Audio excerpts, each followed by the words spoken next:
And it's the race everyone has been talking about, the race for the White House. And as expected, it's been tightly contested. With a breakdown of where we stand, let's go to Paul with the real-time results at the Results Center with more. Paul? All right, Paula, lots to talk about, as you've said, and people here in the Coastal Bend, Nueces County, South Texas, all over the world have been talking about this election for so long right now. I want to give you a good idea of the electoral map from last night. Here we are. And at the present time, you can see that President Trump, 14 comes in at 234. So 234 to 214. We know that the magic number here is 270. That is the number one of those men needs to get in order to win the presidency. Okay, so let's take a look at the map here. We look at this and we see typically you have Washington, Oregon, California. Those states always tend to lean Democratic. Also the Northeast as well. And of course, there's a lot of red in here. One of the big surprises to some last night was for our state here in Texas, because go ahead and take a look at this right now.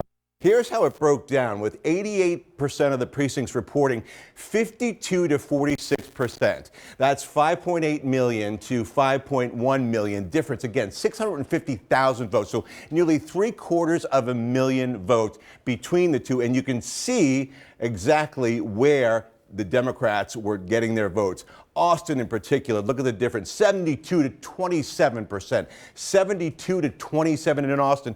That just lends credence to the fact that there are a lot more Democrats headed out to the polls this year than in most times. So we go there, and now we can zoom into our area in particular, and we can see that, say, for Corpus Christi, we can see all the areas, Refugio, San Patricio, we go Clayburgh, Kennedy, we see those counties shaded in red as well.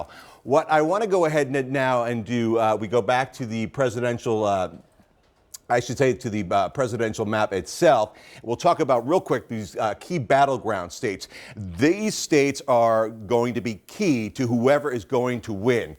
Wisconsin, Michigan, Pennsylvania, that's Joe Biden's home state, North Carolina, Georgia. Those are the main states right now. We will have no idea right now as to when we'll see the results counted there.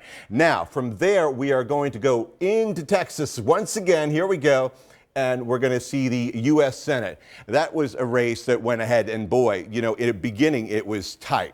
But you know what? Now we see it come out as 54 to 44%, a difference of 1 million voters there. All right, let's turn things back over to Paulo. All right, Paul, you aren't kidding. It's going to be a couple days probably till we hear about those races up north for the presidents.